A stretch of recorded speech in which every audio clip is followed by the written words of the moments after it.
अजय पराशर जी महाराज, अखिलेश पराशर जी महाराज की आवाज को सुन रहे हो तो यथाशीघ्र बाबा की कुटिया में संपर्क करेंगे फौरन। अखिलेश पराशर जी। जैसे ही दूतों ने उद्घोष किया तो बहुत सारे मीडिया वाले पहुंच गए जनक जी के पास। प्रेस की स्वतंत्रता थी शुरू से इस देश में, प्रेस वालों को अधिकार है पूछने का, आपसे क्वेश्चन पूछेगा वो। प्रेस वालों ने पूछा कि महाराज जनक जी आप तो चक्रवर्ती राजा हैं, एक साधारण आदमी भी अपनी बेटी का विवाह करता है तो 3 चीज देखता है। पहला उम्र, अपनी बेटी का उम्र और दूल्हा का उम्र को देखता है। अगर लड़की है 18 साल की तो दूल्हा 22 साल 23 साल तक चलेगा।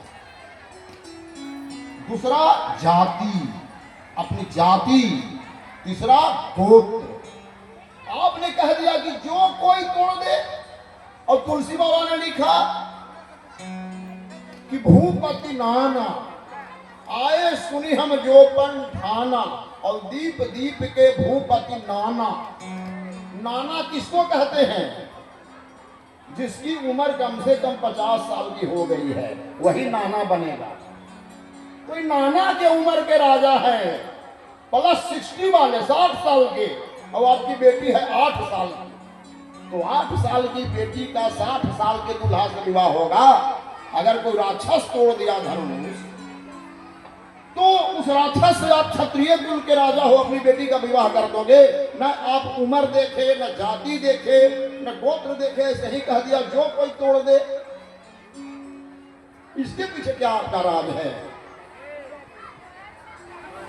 जनक जी ने कहा कि देखिए आप लोग मीडिया वाले हैं, अपनी जगह पर बैठ जाइए। इस मंच पे वही बैठेगा जिसको हम बुलाएंगे। सर्व मंचन ते मंच एक सुंदर विशद विशाल, मुनि समेत 2 बंधु कहाँ बैठा रे महिपाल। मीडिया वालों को जनक जी बोले कि देखिए कोई भी शादी विवाह में बहुत सारी कुर्सियां होती है, लेकिन दूल्हा जिस कुर्सी पे बैठता है वो सबसे अलग किस्म की होती है। तो सब मंचन ते मंच एक सुंदर विशद विशाल, सभी मंचों से एक अलग किस्म का मंच था, और उसी मंच पर ले जाकर राम लक्ष्मण को विश्वामित्र के साथ जनक जी बैठा देते हैं। और मीडिया वालों को इशारा किए कि देखो मेरा दामाद यही बनेगा, दूल्हा की कुर्सी पर बैठा दिए। अब रावण क्या बोलता है? अरे जनक जी मैं लंका का राजा रावण भी आया हूं। लगता है कि जनक जी आपको ज्योतिषी का ज्ञान नहीं है। जनक जी पूछे वो कैसे?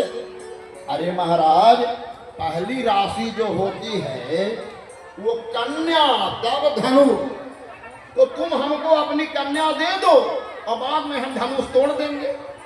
देखिए रावण कितना होशियार है, जनक जी को समझा रहा है कि पहली राशि कन्या तब धनु, तो कन्या हमको दे दो, बाद में धनुष हम तोड़ देंगे। जब हम कैलाश को उठा लेते हैं तो धनुष क्या है? जनक जी बोले कि आपका नियम लंका में चलेगा, यहाँ का नियम मेरा है।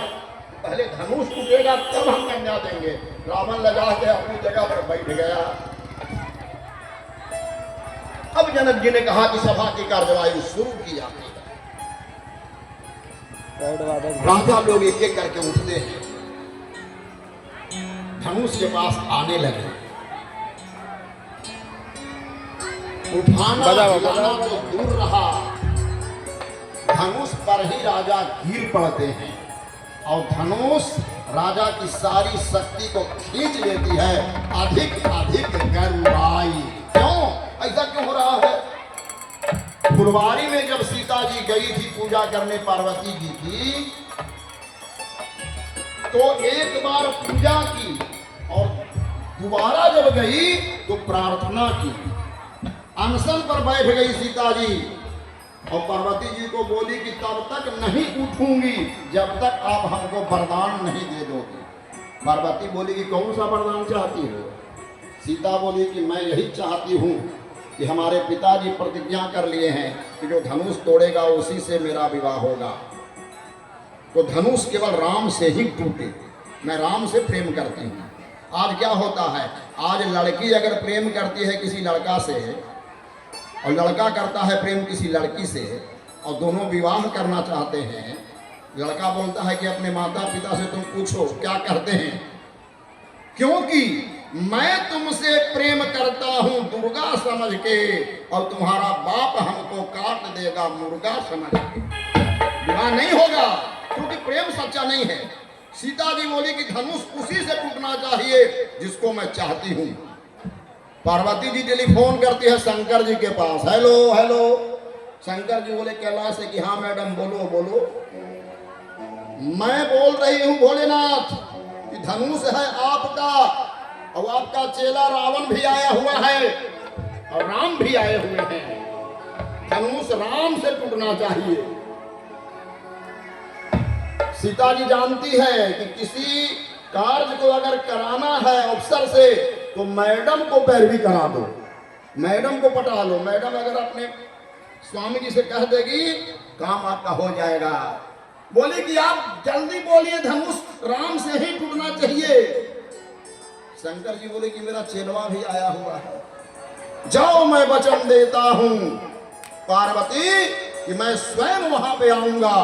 जब भगवान राम धनुष को तोड़ने के लिए जाएंगे रंगभूमि में तो मैं स्वयं वहां पे खड़ा हो जाऊंगा। आज राजा लोग जा रहे हैं धनुष तोड़ने, सीता मना रही है, हे गणेश जी हम बहुत लड्डू आपको चढ़ाए हैं आज के लिए ही। गणनायक वरदायक देवा आज लगी किन्हें सेवा।